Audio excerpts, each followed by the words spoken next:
Feel like the process happened pretty smoothly. So I was actually in the market. So I'm a realtor in the Bay Area. Also have a background in wholesaling. So it was always a plan of mine to hire a virtual assistant to help with cold calling because, right now I'm a one-man team. So, I did some more research and then I just figured that it wouldn't hurt to have a conversation with one of your reps. Sent the deposit in. I told him exactly what I was looking for, and you guys really helped me narrow down the types of VAs, and you guys gave me advice on who might be a good fit for what I was looking for in a business. 1 week later, I connected with Narvia. She gave me 5 candidates in the South America that were pretty much vetted out for me, which made that process really easy. The accents were almost non-existent for most of the candidates, honestly. There was two people that really stood out of those five, which were solid, and I thought it would be a good idea to do a second round of interviews. And during that second round of interviews, I had them role play a script that I had. So Narvia sent them that script, gave them 24 hours to prepare and practice and whatever. And then pretty much after that second interview, it was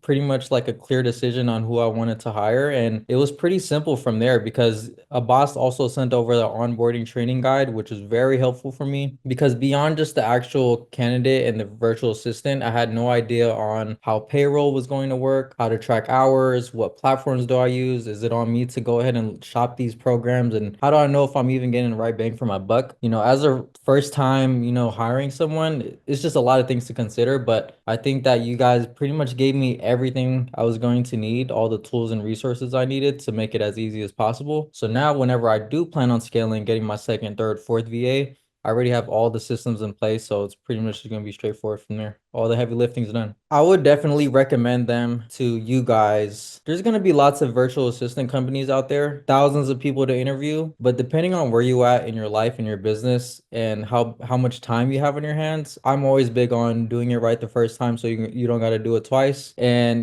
make the upfront investment, take the chance, and just figure it out from there. Because if not, then the only risk that you have is, you're going to spend months wasting time going back and forth with different candidates, different companies when you could just go right to the first person. Do it right from the jump and get the ball rolling from there. I want quality over just a low price, you know what I mean? Because they might have to be more hands-on. You guys are really good at finding work catered to that.